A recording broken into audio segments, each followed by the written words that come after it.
adventures of the Crafty Boys, where we can still drink beer. So, because liquor We're stores just are not all essential. drinking the same beer. I know. Yeah. What beer are you going to be drinking, Alan? I'm very curious, actually. Okay, so we actually had a viewer request to do a particular thing. This came in a couple of weeks ago. I didn't know we had viewers, but apparently we did. We did. Yeah, that's it. Yeah, They're never we coming did. back. She's gone. What was her name, Shane? Oh, Jessica. I'll have to look it up again. Jessica. Well, anyway, Gonzalez, I Jessica think? suggested that we review from Spectrum Brewing in Vancouver their box of chocolates mix pack. Now, Spectrum is a brewery in Vancouver, and what they consider themselves to be a gateway brewery. So what they do is they make craft beers that are geared for people who are not craft beer drinkers, meaning wine drinkers, cocktail drinkers, stuff like that. So this kind of gets them into the whole craft beer thing. If you're a craft beer drinker who is into like an IPA or whatever, it even says this on their website. It's like, don't come here. Don't buy our products. So we thought we'd give it a try. Today, I'm going to be drinking from this pack their white chocolate stout because I'm in the mood for a stout. By the way, her name is Jessica Guerrero. Oh my God, I'm butchering this. I'm sorry, Jessica. Oliveira. So she's the one that recommended this. Anyway, sorry, keep going on. So also in the pack, there is a mint chocolate ale, a chocolate orange ale, and a milk chocolate ale. So there's a lot of chocolate and a lot of ales. How much was that pack? So the pack was about $20, I think. $22. And I figure it's Christmas. Why not? Why not? And there's a beer in there that apparently tastes like After Eight mints. Yes, quite possibly. So I'm going to keep an open mind on this thing. We'll see what it's like. I don't know if I would go with anything from Spectrum again, but we'll see. We'll give it a fair shake. Excellent. What are you drinking out of the lock? I asked you first. Oh, did you ask me first? Oh, I'm sorry. I'm going back to the Red Truck, but this is one of their newer beers. It's the Cherry Bomb, the Black Cherry Lager. Ooh, okay. That sounds amazing. It sounds promising, yeah. So I had one last week, but I don't remember what it tasted like because I think it was probably the third or fourth that I had. So here we go. It's a very dark beer, like almost stout territory. Oh, come on, computer. Almost stout territory.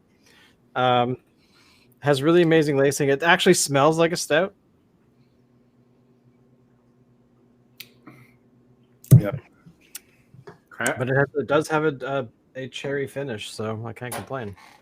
So I want to show you guys my white chocolate stout from Spectrum Brewing. Mm-hmm. Okay. How much like Boddington's is it? I don't know. We're going to find out.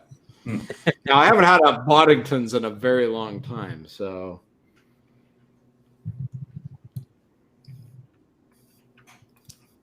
Okay, immediately, the aroma, I mean, I totally get a hit of the chocolate immediately. And it's a white chocolate, which means it doesn't actually have any chocolate in it at all. It's just sweetened milk, basically. But that is what I smell. The flavor is completely a white chocolatey kind of flavor. There is a little bit of a hint of beer flavor in there. I would not call this a stout by any stretch of the imagination. The stouts are black, have like a very thick mouth feel to them, and this one doesn't have that. Not a very thick head, minimal lacing going on in the glass. As far as I picked this one because I was in the mood for a stout, and I'm not getting that from this. Oh, okay. This ain't no stout. Stouts are black. You can't see through them. True. The idea of a light stout isn't something that I'm totally. You understand why I raised Boddingtons, yeah? Yeah. Like it's not the same type of beer. That's sure, but it does. They do a nitro can, which absolutely. Which I've had it before. There's a lot of parallels there. So you can see somebody trying to enter that territory, going, white chocolate, okay, a white stout. Let's do a white stout. See what we can do there. You're saying this doesn't hit that mark. It doesn't hit that mark for me. In fact, stouts have sort of like a sweetness to it, like a very malty kind of flavor to them. And this I'm not getting from that. I'm almost thinking that this thing should have maybe a bit of an IBU rating on it. Just because there's a little bit of a hint of hoppiness at the back of the throat that I'm getting that I didn't expect from this. I expected a sweeter kind of flavor profile than what I'm getting. Okay, interesting. Yeah. So what I'm drinking this evening, what I have been drinking this evening is not what I'm about to drink this evening. Okay. What I'm about to drink this evening is something that, to my way of thinking, sounds a bit jingle. It's Harvestone Brewery's Ola Dube, and it's matured in Highland Park whiskey casks. Oh. 8% per volume. That's a potent little brew. It has been signed by both the master brewer and the master whiskey maker involved in the creation of this product. It's a special 12-year reserve, which I think is the cask that they put the beer in after they were done with making the whiskey. Yeah. But what the hell, 12-year, you know? So let's find out what this is like. It is brewed in Scotland. Obviously, the Scotch is also aged, matured. So, Locke, before you try it, I just want to ask: is that a 355 ml bottle? Yes, it is. What did that run you out of curiosity? Actually, no. I stand corrected. It's 330 ml. What it cost was less than an arm and a leg. I think it was something like $6. Okay, yeah, that's not bad then. I mean, they're not stupid. No, I mean it's an expensive drink, but it's not like you need to mortgage a testicle or anything, you know.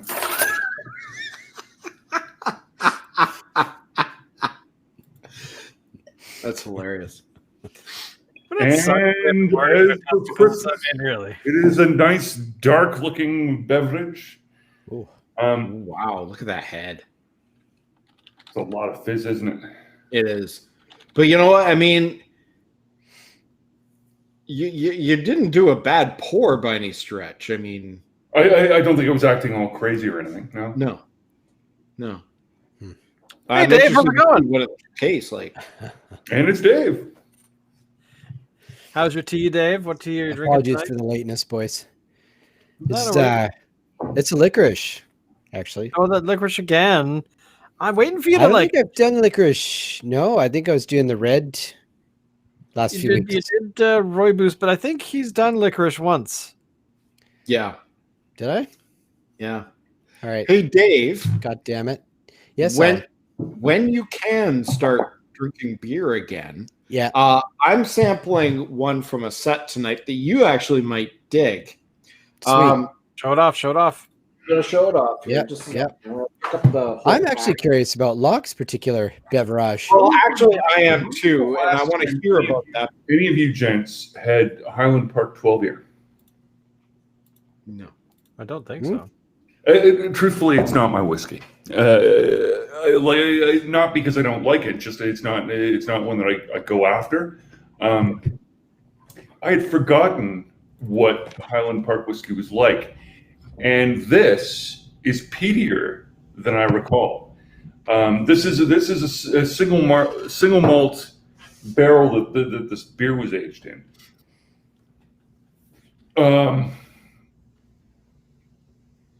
Now there's Innocent Gun, which is sort of well known for the whole aging beer and whiskey casks business.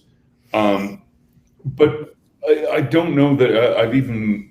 I mean, they've tried a few different things. They've tried rum casks. They've tried Irish whiskey casks with a stout, and the kind of I don't know that they've ever gone as high end as a proper 12-year-old single malt whiskey.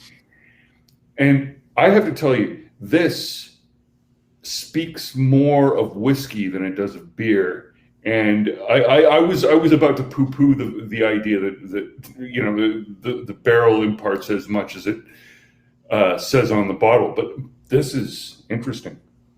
Well, I think us guys, we've done one or two that are whiskey barrel. No.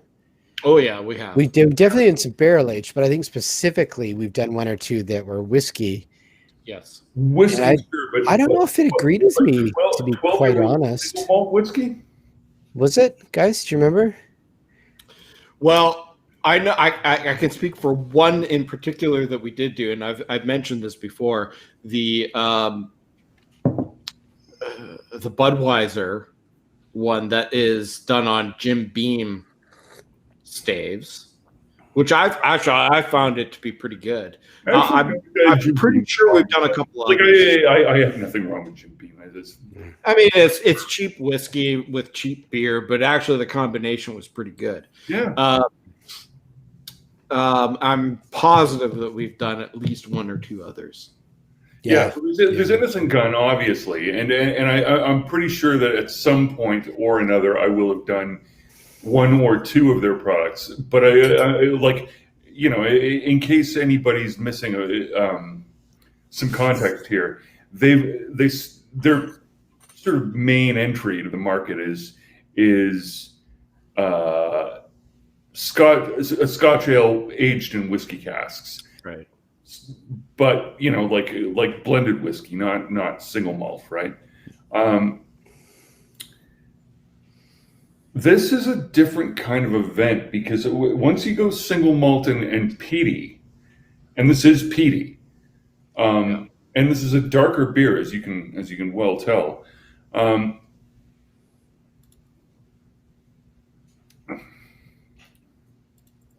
It's dry, so it's not like a wee heavy where there's salt and a whole lot of sweet to it. Right. It's not like that Jacobite beer. Okay. This is an interesting product. I don't know that I'm in love with it or anything. Like it's like it makes me wish that it were just pure whiskey in certain respects, but I would like to try that. I kind of wonder if it would be similar to Parting Kiss, which is a product that is made by the Caledonia Brewing. What is it? The Trois Dogs Brewing. Yeah. They put it out around February-ish, I want to say, and it is a Scotch ale. And I'm pretty sure that it's aged in whiskey barrels. If I'm going to be a critic here, I'm going to say that the whiskey maker's done a better job than the brewer. All right, fair enough. But that said, so interestingly, this. The recipe for the beer contains oats, so it's not Rijnsgebold stuff. It's improperly Scottish because we all know about oats and why those are significant, right? Yeah. Oh, of course. Johnson in his landmark first ever English dictionary, the entry for oats was a grain consumed by horses in England and in Scotland by the people. Oh. Oh. Yeah.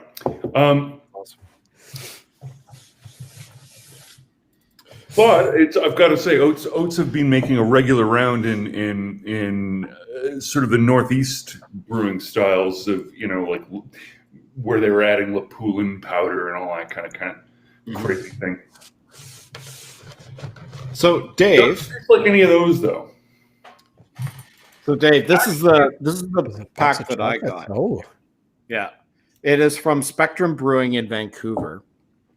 The reason why I wanted to point that out to you is because they make beer supposedly to appeal to non-beer drinkers. okay. So I'm kind of thinking this would be kind of your bag. Yeah. Or box, as the case may be.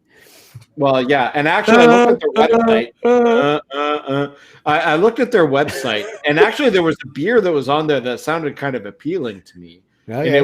it was an Irish cream and coffee beer, which sounds.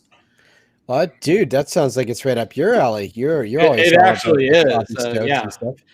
Anyway, this is a stout, believe it or not. What? No. Yeah, this is their white chocolate stout. Okay. It's interesting. Yeah,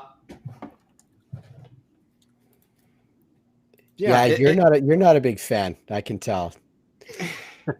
I like it for what it is.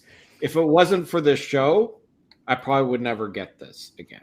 Right. But there's 3 other varieties in this beer in this pack that I haven't tried yet. So I'll give each one their due. Right. So okay, so I'm going to weigh in my final of this Ola Dub, right? And if I were going to age something in a single malt whiskey cask, 12-year-old single malt whiskey, yeah, I do not think I would choose this beer. No, I would instead age something like maybe so you know how there's barley wines, a wheat wine. Yeah. A wheat wine aged in a single malt whiskey cask would be fantastic. Wow. This is just it's 2 flavors competing with each other, and you know where it really ends up landing. And again, I apologize, but my infamiliarity with Highland Park as a whiskey, it's just not one that I go to very often. I didn't realize that it's peaty and it's smoky, and the smokiness comes through in a way that makes this taste a little bit like a Rauch beer. Really? Interesting. Which is okay, but not as exciting as you would hope for, given all the rest of the fanfare. Yeah. Shane, how's your beer stacking up there? I'm liking it. Yeah, It's not terrible. I've had about that much. Overall, I mean, it has a very subtle cherry back flavor on it, but otherwise, it smells like a stout, but it tastes like a lager. So I have no complaints. They've done dark lagers at Red Truck before, and I've had those. And that was kind of when I wanted a lighter beer. That was sort of the go-to thing that I went to. So, but the difference with this whole black cherry one. Does it have a Black Forest? Does it have a Black Forest cake profile at all? Not really. But I Do guess a you little. taste cherries? Is it like a creek? A slight cherry, yeah, slight cherry, but Like- mainly not on the top, but at the end. So, yeah. So I can't complain. But there is some cherryness. Oh yeah, Hmm. I did happen to go to the liquor store today because I a client of ours actually sent us a message saying, "By the way, we know you really like the Brewery Creek store." So they gave us a gift card to there, but I was intent on actually getting the thing that Alan has, the chocolate one, but they didn't have it. So where did you go? Is it a BC liquor store? Did you go to? Was it like Cascadia, or where'd you go? I got it at Liquor Plus. Oh, really? Okay. Okay. At, Because I Royal wouldn't mind. Shopping. I wouldn't mind trying that one because Yeah. this particular week, sort of Monday hits. Actually, even this was happening last week, where emails started kind of going blah, blah, blah, blah, like people were not asking for much. So, and we normally take this week and next week off. So, I wouldn't mind trying it next week and have my own 12 days of Christmas beer. Yeah.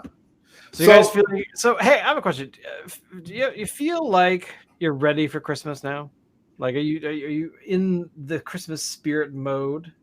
Yes. I know that Alan has been watching a lot of Christmas films. I'm watching Die Hard tomorrow night. Very good, very good. So, but The ultimate yeah, Christmas movie. Alan has this doubtful face of like, no, Christmas can suck my balls. Yeah, this year it's just it ain't happening, and it could. And it's not just because of the pandemic and how everything is changing, but it's like, I mean, my life here is changing too. My kids are getting older now. My oldest son has to work on Christmas Day. He has to work a 12-hour shift. He has to start work at 5 a.m. He won't get home until probably 5:30 that night. Oh my so I'm not going to see him at all. You know, it's just going to be a bit of a change. That's all. We're not really wrapping, like we got gifts for the boys, but we haven't wrapped anything yet. I don't think we're going to. We didn't really actually go shopping. We did everything online, and it was only like minimal stuff. And the boys know this. They're prepared for it. They know that, you know, they're not getting what they normally. They don't. They're not still of the opinion that Santa actually lives in the North Pole. No. They're too old for that now. So, but I mean, if there's any younger people watching this right now, Santa Claus absolutely does exist, and and he's Canadian, not Swedish. Canadian, totally. Or Norwegian. That's what I've heard. Yeah. It's fighting words. We'll just keep dropping, bottles of rye on that fucking island. They'll keep dropping those bottles of schnapps. So we got to show up and drop bottles of rye. That's how it is. This actually reminds me of something I actually got for you today, Locke. So I noticed that we have one viewer right now, or my screen says really? We have a viewer. So I just want to say, Ben, go to get ready for bed, please. Brought you here.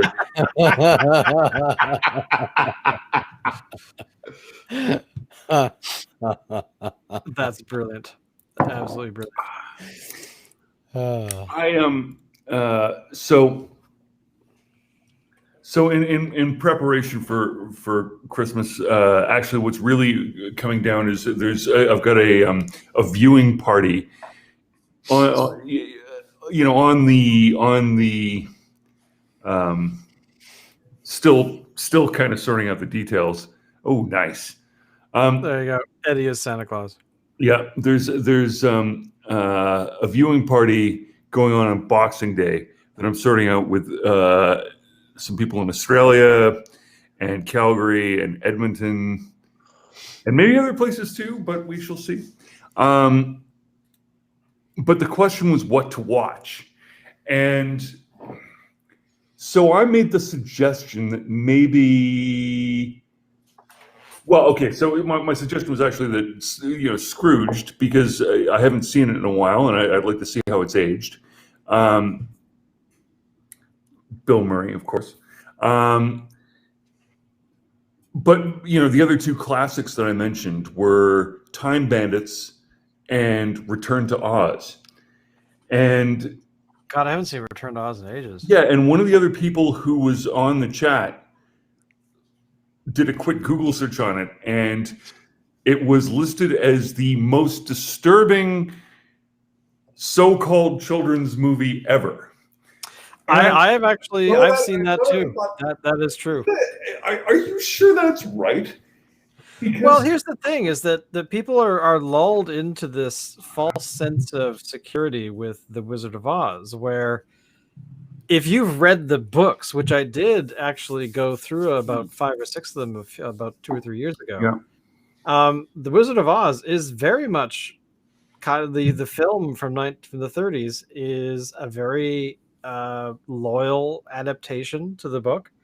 There are some changes here and there, but overall, that particular story is what it is. But the problem is the other 19 novels that take place in the Land of Oz, they are not. They are very twisted, and it's kind of like somebody wrote this movie or this novel. Well, novels, they're not that long. They're quite short, but and then got drunk the night after and thought, okay, I've become a published author. I'm going to write what I really want to write. And it's like, and then there was Dorothy on the rack, and then they stuck hot pokers in her eyes. Like it got really sort of bizarre, which Return to Oz very much is sort of a mashup of a bunch of different things. Yeah. But the reality is for that particular universe is that there's some really dark stuff going on where the whole world of Oz is this little conglomerate of 4 little kingdoms: the Green Kingdom, the different witches and stuff, and then it's surrounded by this large desert, which has all these trolls. Are they trolls or goblin kings or something that basically are on the outskirts, and they're all trying to break in and destroy the little friendly kingdoms of all the munchkins and stuff. So it's messed up. Excuse my messed up ignorance. compared to what? Like, and this was my response to my friend was that okay? Yeah, I looked that up, and yes, you're right. That is the word of the blogger lately. That the Return to Oz is mighty. It's mighty crazy, and very very disturbing and troubling. I think it didn't do well because people were expecting more of the same. Mind you, Game of Thrones action figures available at Canadian Tire in the toy aisle. Yeah, Game of Thrones action figures, because that's what I mean. That's not disturbing. Nothing bad happens in Game of Thrones, right? No, probably not. I mean, I would only buy what's his face and Khaleesi because I just had them side by side. That's all I would do. Khaleesi, like that. I'd have it on like an audio loop of that character saying it over and over and over again. But yeah, I mean, I don't. That is a weird thing. But again, what can you really do? What were you going to say, Alan? I was going to say, excuse my ignorance, but I'm not really all that well read when it comes to the Wizard of Oz. I didn't know that there was actually a series of stories. So, are these like originals? Like, are they from the same time period that the original was written? Yeah, he published them from. I want to say the Wizard of Oz came out in the late 1890s, but I could be. Yeah. I think I'm wrong. I think it was like 1902, and he wrote them until about 1920 something, and then he died. And then his estate / widow hired another writer and wrote another like 5 or 10.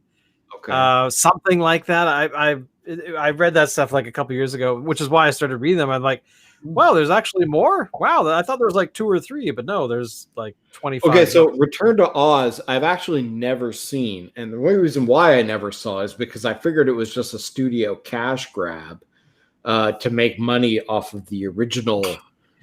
It wasn't. It was very much a passion project by the people that made it. Right. Because they wanted to do something that was again loyal to the books, but the problem is that one story of the the Wizard of Oz being, you know, this mysterious character, and Dorothy shows up, is very much sort of a one-off. I mean, there's all these dark, like TikTok and all these other crazy characters that show up multiple times in further, and like as the books continue, these characters reappear. And Dorothy's not there all the time. Dorothy's there like for the first book, and then she's not there for like I think 2 books, and then she comes back for the 4th. Oh, like she okay. bounces in and out, and ages too. Like she actually gets older and older. I mean, it's kind of like the Neverending Story. The film, The Neverending Story, that we all grew up with, is like the first third or the first half of the actual novel, and then you know, it pretty much it plays out relatively very, very, very similar to the novel. And then there's all this other stuff like that happens afterwards, and that again gets really dark. You know, because the Neverending Story is, you know, the nothing is taking over and la da da da da. But have you ever heard of Hansel and Gretel? well, as in what? Hansel and Gretel, you know, like the ones that got eaten by the witch, or they were trying to, the witch was trying to eat them. They left like a trail. Fairy tale, yes. Yeah, But I guess maybe what I'm pointing out here is any children's stories that existed before about 1950 were dark. Yeah. I actually want to show you guys something because it just popped into my mind, and I should actually watch this again, but I watched it for the first time last year. Now, I don't know if you guys remember, I talked about this film with Samuel L. Jackson called Big Game, which was actually shot. No, talk to me about it. We watched it together. Yeah. So we watched that. Excellent work. It's a great film. So last year, it was filmed in Finland and shot there mainly and whatnot. But the one thing so anyway, I looked into the filmmakers to kind of learn more about them, and I found out they're filmed previous to this one with basically the same actors minus the American actors, all playing different roles. Did a Christmas film called Raw Exports, and I have to play this trailer because I watched it last year. It is brilliant. It's absolutely brilliant. I loved it, and I really think you guys should catch it this year if you can. Let me bring it up here. Whoop! What did I just show up? So this is. Oh, wait! Hang on. Did I actually share the audio? Because I always do that. I did not because I forgot to click the thing. There we go. So this is the trailer for a film called Rare Exports, made by the same guys about 5 years before, or maybe 3 years, something. Anyway, doesn't matter. I'll play it. Years before. So this is a Christmas film. It's the most magical time of the year, when traditions are honored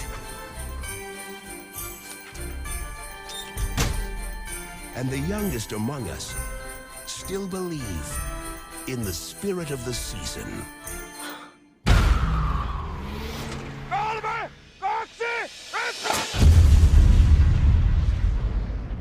We found something else than just plain rocks and dirt. This mountain is like a giant icebox. For storing what?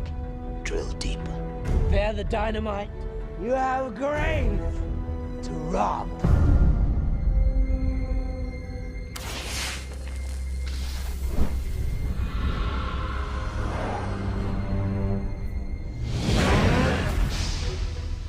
Minkälaiset sudet tekee?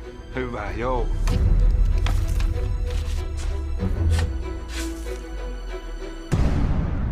Isä! Kötti on viety!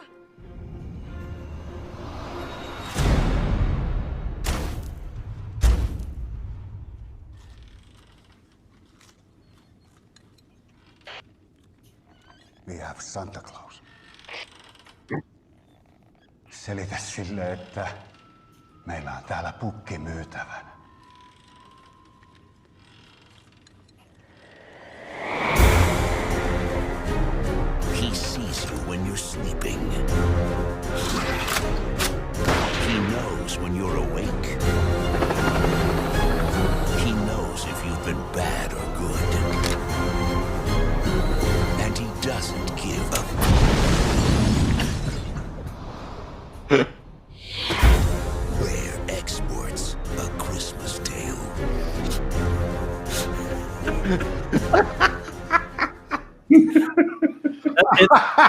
Locker, you get a kick out of this film because it is a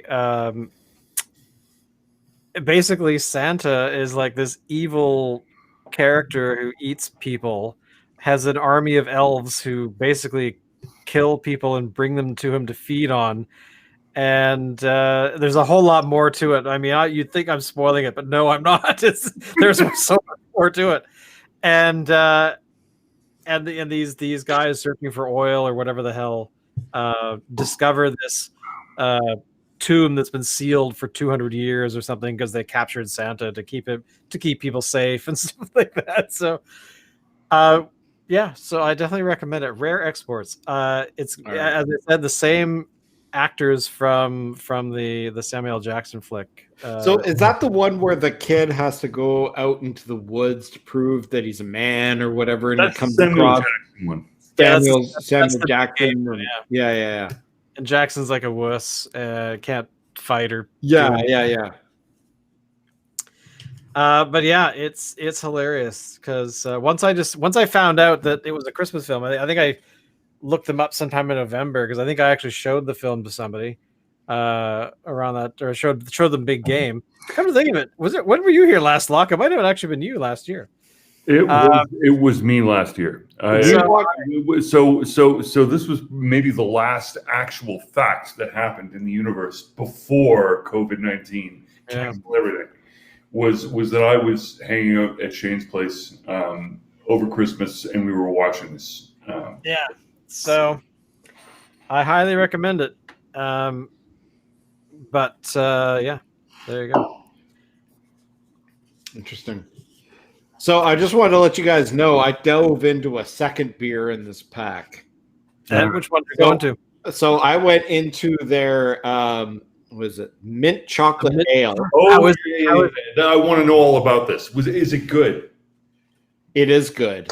It does taste like an after 8. Oh wow. Huh.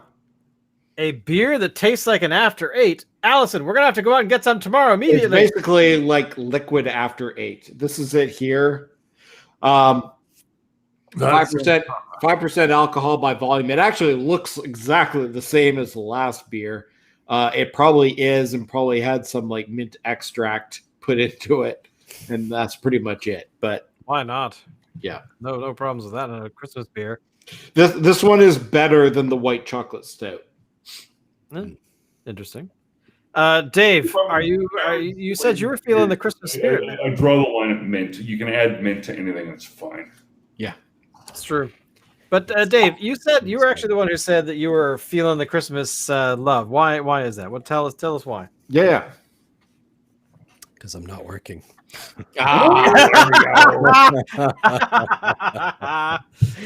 I guess like Alan, I'm one of the poor bastards that has kind of a 9 to 5 Monday to Friday situation. So this few days off is fucking amazing.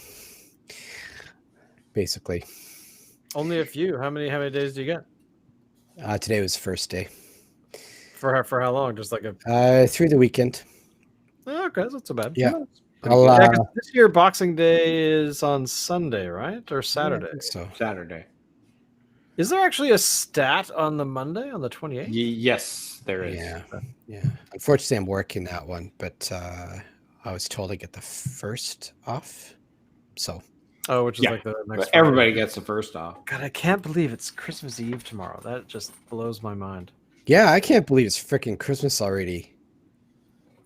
I'm waiting for. I have this funny feeling like the horses have gotten out of the gate, and I'm just trying to rack my head as to how to fucking rein them back in because everything's gone. Like the whole time has gone forward, and I'm so. Yes, trying to figure out where it all went. Horses leaving the pasture. Yesterday on the CBC, one of the stories last night was about the number of people traveling at this time of year, and the assumption was that there would be, some people traveling because there's definitely some people that they are need to.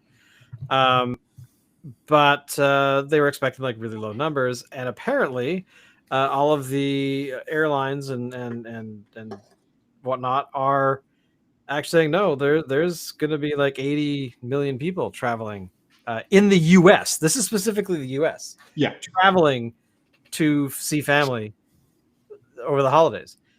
To make sure they all get sick. Exactly. Like, what? Because they don't care. They don't care. But this is also people traveling internationally. That's the other thing too. That some of the people are leaving the U.S. to actually go somewhere else. Now they haven't said anything about Canadians, but I'm sure there's Canadians traveling right now who are just being stupid as hell. Yeah. But the number of people was what floored me, because I was thinking like, oh, this year there's going to be like, 600,000 people doing whatever, and they're stupid for whatever reason. I mean, they were actually relatively fair about it, because there were some people like, well, I'm sorry, I'm going to Colombia to visit my sister who's dying. She's not going to last much longer. I want to go see her before she's gone. That to me is like, okay, well, do it safely as possible, and that's I think that makes sense. Like I understand that argument. That's fine. Yeah. But the rest of them, like one of the other people they were talking to was like, yeah, I know my parents want me to go, but I don't really want to go, but I'm going anyway. It's like, what? No. So yeah, but then when they were just saying, that there's I think there was about half the people that normally travel, which is still 80 odd million. That just blows my mind. Yeah. But and then Fauci was on there saying it's going to be a dark January. This is not going to be over soon. We had hoped people would, take the advice, but no, they're not. And no. And one of the people is saying that, look, it's what's going to really happen is that there's a huge potential for wherever they're from traveling to wherever they've gone. Those two places are going to have a huge spike, and it's going to be, like New York at the beginning. We got refrigerated trucks and mass graves, and that's what we're going to have to do. And the other thing is that there's been enough time going by that there's all these people that were sick or had COVID, 6 months ago, that are now getting sick again. Yep. And having like all kinds of weird things where they're getting pneumonia out of nowhere. They're having heart problems. Their hearts are been damaged. Like all of these other things that not enough time has passed for us to really understand. Yeah. We're still learning about this thing. So, and now we have the other virus, the other strain in the UK, which apparently is now in the US. Supposedly it's not in Canada, but I somehow doubt it. Or it hasn't been found anyway. Yeah, I mean, here's the thing. Just because they found it in the UK doesn't mean that that's where it started. No, well, that's very true. I mean, it's like the Spanish flu was always blamed on the Spaniards, but it wasn't really Spaniards. It was some farm in Kansas, which was ground zero for that. So, but yeah, I mean, this is the thing, right? Is that we have all these different things that are going on that, like, if it was 20 million, yeah, okay. There are some silly people out there, but not half of what normally travels. That just it makes no sense. I don't get it, but yeah. Think of how many people voted Republican in the election. Yeah, I suppose. I mean, not to get political or anything, but well, no. I mean, it's this whole it's the whole thing, When you play that game, I mean, the problem is everybody's just looking for who to adhere to because they think that if they're on the right side, that somehow that's going to save them. And the problem is picking sides isn't what this is about. No, very much not. And and that's the problem, is that because of the level of polarization going on, not just in the States, in a lot of other countries too, like here as well, we're seeing it in various places too. It's that label printing thing where I'm this and you're that and da da da da.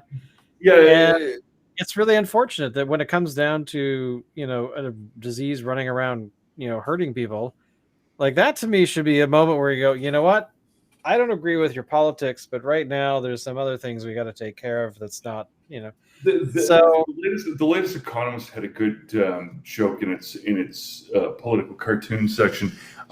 So it was okay, so we got the vaccine coming for COVID-19. The other vaccines that we need. Meddling in the South China Sea, authoritarianism, vaccination, anti-vaxxers, in a vaccination for the anti-vaxxers, vaccination for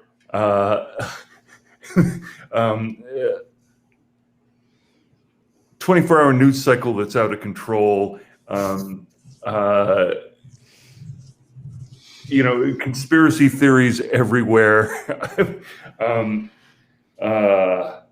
Like just a laundry list of things that you might want a vaccine for.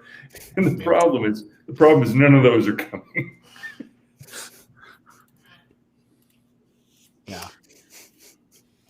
So has that dampened your spirit there, Dave? Like, are you only in the spirit because of the fact that you're not having to work right now? Oh no. No. The world's seriously fucked up. And hey,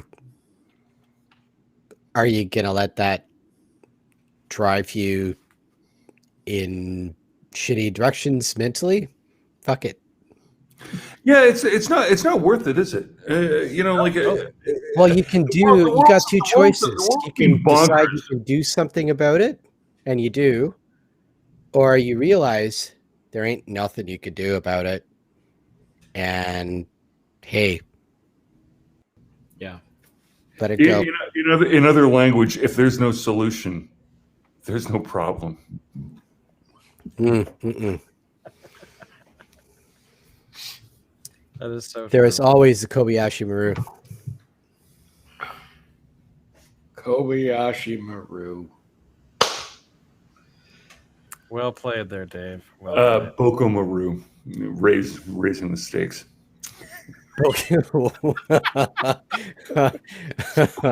Dude, she lost me on that one. What do you do? It's a show.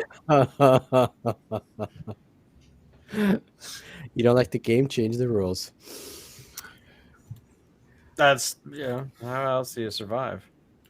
Oh, while we're still live here, Shane, you had mentioned that you're going to be watching Die Hard tomorrow night. Yes, I will be watching Die Hard tomorrow night. So I want you guys to go and look up. I saw this last night. It's a commercial for Die Hard batteries, car batteries. And it features Bruce Willis reprising his John McClane role in it. If we could show this on the... I'm going to look this up. Look it up. You saw this somewhere in particular? Like, I'm assuming YouTube? Yeah, probably. Okay, let me find. Have you seen the Bruce Willis remake of Death Wish? No, I haven't. Have you at all? Very good, very good. Enjoyed it immensely. Charles Bronson will always be Charles Bronson, but oh yeah, if there's a type of movie that it's okay to remake, I think Death Wish is probably that kind. Right. And they updated, and it's actually, the cast is surprisingly high end for something like that, right? Adventures in Babysitting. Sorry, I got distracted here. Oh, what is this? This is it. Okay. Hang on, let me make sure I shared the sound again. I always do this. There we go. What the hell is this? Okay. I don't know what I'm looking at. You'll see in a sec. Well, you wanted the quiet life, John. Oh. Dead batteries, empty streets.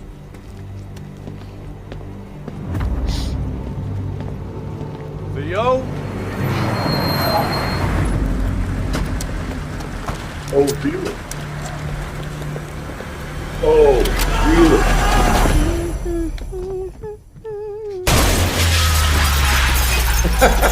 Welcome to Advanced Auto Parts. I need one of those. Is there another way out? Come on. You kidding me? Did you know we have free installation? I got it.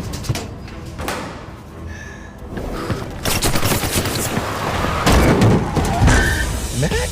Argyle? Still driving this thing? You're getting blood on the seats, Mac. Good God.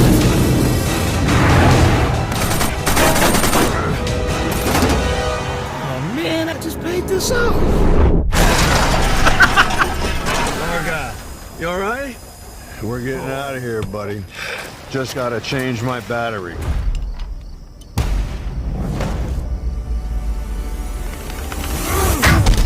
Night, pal.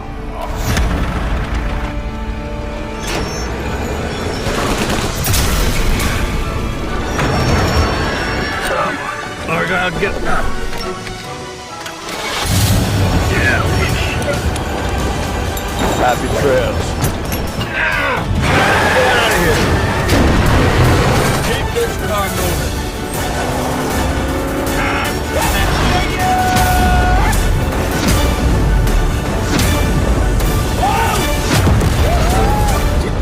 Hey, that's my line. Die Hard batteries, owned and sold by Advance and CarQuest Auto Parts. Yes. Okay. Okay. Oh wow. Wow. Okay. That is epic. That is. What else do you say about that other than wow? It even had Argyle in it. I mean, come on. The future of IP. That's totally what it is, man. Everything is going to be saleable by next Friday. What are you guys doing for New Year's? Same thing as we're doing right now? More of what I'm doing right now.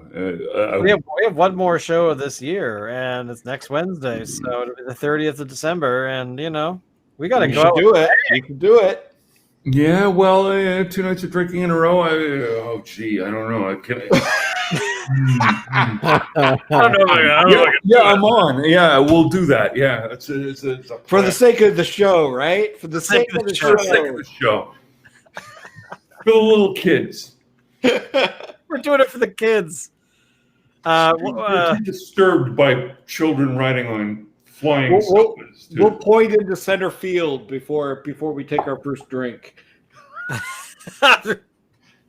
my arm. Where's my arm? So tomorrow, Die Hard for me. What are your guys? Are you gonna watch Die Hard? What are your Christmas films for Christmas Eve? Or do you not watch on Christmas Eve? Do you do something else? I think we probably will this year. I'm a little bit behind on my Christmas watching. I haven't watched Scrooged yet. I haven't watched Christmas Vacation yet. I haven't watched Die Hard yet. Wow. Oh, I was just watching a trailer for a BBC Scrooge Christmas Carol last year, which has Guy Pearce as Scrooge, with some other person that's famous that I cannot remember. But anyway, the BBC put it together. It was like a 3-episode thing, and it was very, very dark. It was not the sort of the traditional story. Right. Actually, let me look up, see if there's a trailer for it, because I was kind of curious about this. If it's dark, that might mean that they just didn't have enough lighting. Lol. But it's very series. Is this the one?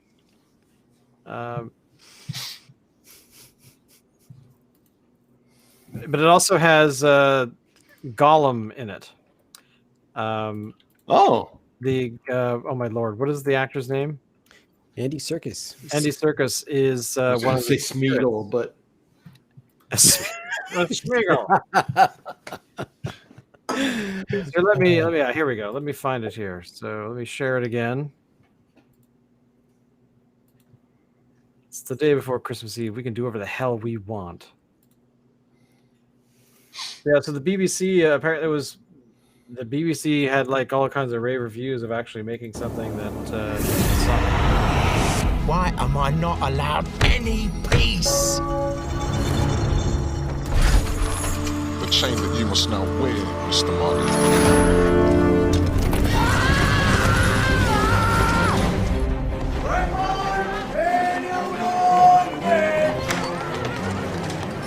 Merry Christmas to you, Mr. Scrooge. How many Merry Christmases are meant, and how many are lies? For the welfare of the poor and destitute. Are there no prisons? Some would rather die than go there. Then let them die.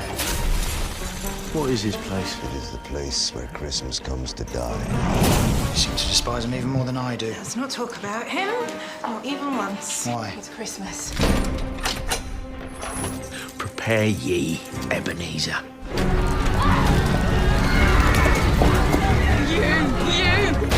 Enough! No, it was never enough. What was the purpose of our gross accumulation? We vandalized the world for this. What would you do, Mrs. Cratchit, to have me hand you £30, not as a loan, but as a gift? There are no gifts! This is not a game, Ebenezer. I beg of you, enough.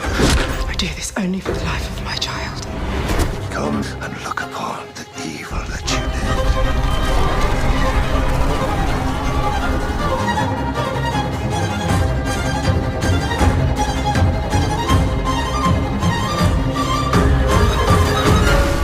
I am a woman, and I have the power to summon such spirits. And I fucking will.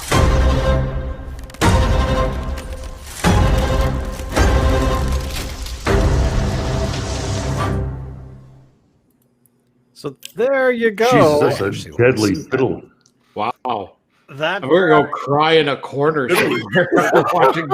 Yeah, the interview I saw with some of the actors from it, the actress playing Cratchit's wife was, she said that was like the best scene that out of the stuff that she was involved in shooting, where it's not just the rest of those movies shit.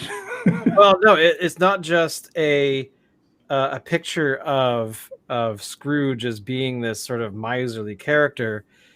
He actually does things like says to his employee's wife, "Take off your clothes and show me your gear, and I'll give you some money." But he also, but that's generous. That's in the spirit of giving. Yeah. And then I saw a bunch of scenes in there that they talked about where Scrooge is more of an industrialist rather than just a money lender. So he has like mines that collapse. He has factories that burn and everyone dies in them, kind of thing, because he's cheap and whatnot. So I thought it was a very interesting adaptation that I want to see, just because it seems so incredibly dark. But that kind of stuff is what I think can be really powerful, where you can take a story that a lot of people already know and turn it on its head in a way that's, has some different way of showing the humanity of these characters that could be. There's some authors that last, and Dickens is one of them. Yeah, because yeah, I have a whole shelf of Dickens stuff. Actually, a few years ago I started reading a bunch of his other Christmas stuff too, which I thought was really cool. He really loves goblins. It's like every other story is like some goblin snatching somebody off the street and dragging them into an underground lair and weird shit like that. But although there was a film a couple of years ago called "The Man Who Invented Christmas," where it's sort of a comedy drama thing where it's Dickens trying to write A Christmas Carol, and they sort of depict his writing style as locking himself in a room, and these characters show up, start talking to him, and he's like, oh, "Okay, well, you're a dick then. All right, so I'll write that down." And it was interesting. I think it's actually on Netflix or something, so it's out there a lot of places now. But it's worth a watch. But yeah, it's these kinds of things that I think get me a little more into the spirit, where because I always long for that day back in 1978 or 9, maybe 1980, somewhere in there, those few years.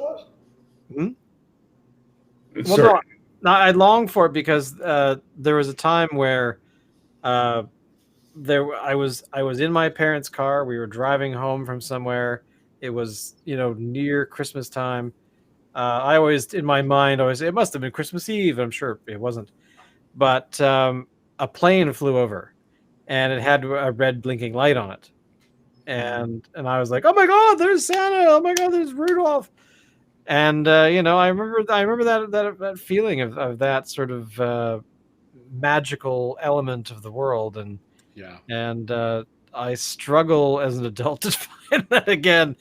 And I have to say, watching horrible Ontario filmed Hallmark movies doesn't do it for me at all.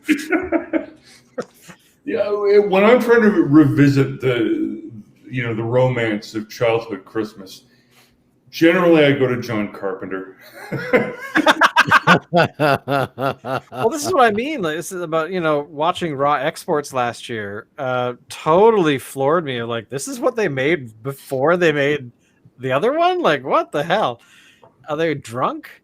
But and then seeing stuff like this BBC kind of going, all right, let's do the Christmas Carol again, but let's not do it again. Let's actually do a bit more, a few interesting things about what these characters are actually about. I don't know about you guys, but for me, to rekindle that sort of that childlike magic of Christmas, to recapture that, for me, it's got to be watching those old Rankin and Bass. That does help. Specials. I have not seen this year yet. I haven't either yet. Thinking about doing that tomorrow. The other thing that you could do is have your own kids. Yeah, that's not going to happen. Yeah. Okay. But if you do, let me call someone. Hello.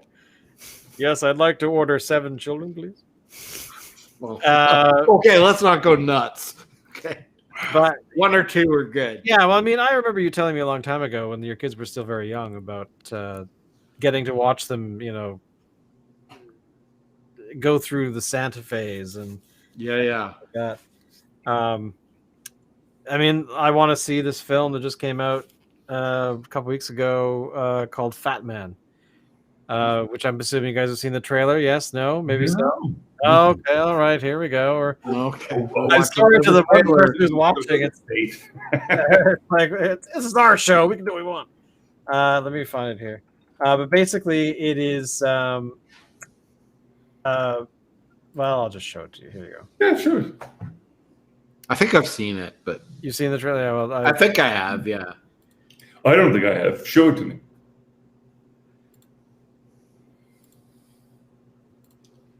Shane's got to do the interneting things. The interneting things. Here we go.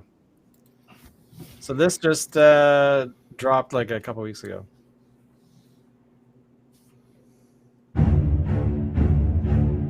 I don't know what I'm doing wrong. I've lost my influence. Maybe it's time I retired the coat. No, You still have it. Some kids with a deer rifle put 2 holes in the sleigh, one in me. All I have is a loathing for a world that's forgotten. The United States military would like to procure your services. This is a one-time deal, gentlemen. How are you, Mike? Nicole and the kids are well, I hope. Where are you?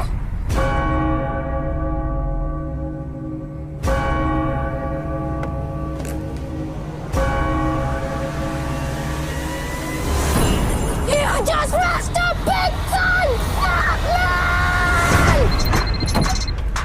What's the job? I'd like you to kill Santa Claus. I'm looking for the fat man. You can't be serious. This is what people actually think of me. Christmas is a farce. I am a joke. What's the purpose of your visit? Hunting. I'm gonna kill some things. There is a rising number of our youth making poor decisions. Want the big man's head. Severed heads rot, they mold. They don't want his beard. I'm not shaving off a dead man's beard. Your workers sure have healthy appetites. That's why elves live much longer than humans. And Chris, he does the same? No, it's a giving that keeps him young. I've come for your head, fat man! Dashing through the snow in a one-horse open sleigh. You think you're the first? All the fields will go. Think I got this job because I'm fat and jolly? Nothing all the way. Jingle bells, jingle all the way. Oh, what fun it is to ride in a one-horse open sleigh.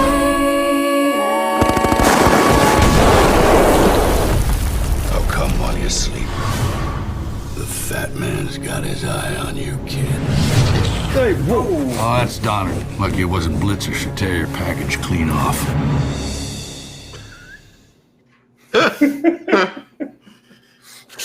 Yeah, so that's I love Walter Goggins, man. He's amazing. He's so funny. Wow. So I hadn't seen that actually. Oh, you hadn't? No, I hadn't. And Christmas just gets darker. Wow. This does remind me though. I'm gonna torture you with it because I can. Because this is what it reminds me of. And I'm sure you guys remember this, or maybe you don't, but who cares? Yes.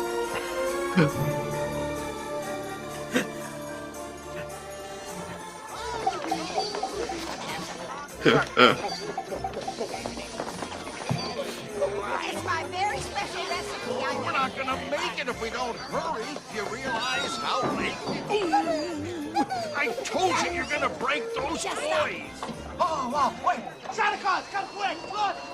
Incoming. Take cover.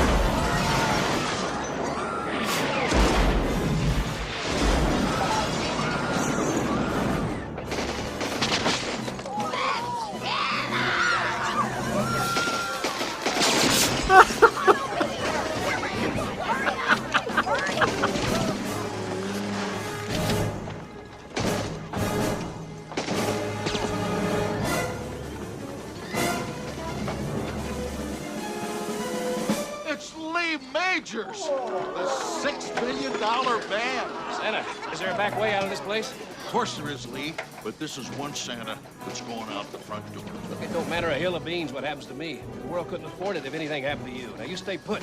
Oh, that's very nice of you, Lee. And Lee, you're being a real good boy this year. Yes, you sure have.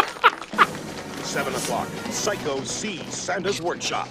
Eat this, and only Lee Majors can stop them. The night the reindeer died. Now, okay. For those of you who don't know, the night the reindeer died, of course, is why am I full screen here? Get out of here! I don't want to be full screen. It is it's the very beginning of Scrooged. Yeah.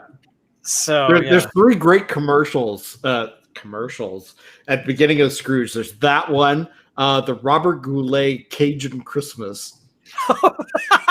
That's right. I forgot about that. And what was it? The last one was sort of like a play on Leave It to Beaver and Father Knows Best. And it's Father Loves Beaver. If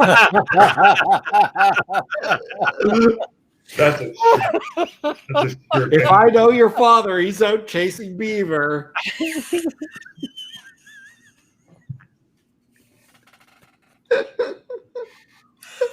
On that note, We'll be back tomorrow for the Advent calendar. And of course, that'll be the last day of Advent. And then you won't see us till next Wednesday, where we have a New Year's themed show. Maybe, I guess. Who knows? We'll see. And hopefully you will be able to see a lot of your own Christmas films and get yourselves into the spirit. Because when you get older, everything hurts and you just want to die. Merry Christmas, kids! Drink a lot. Alan, take us out.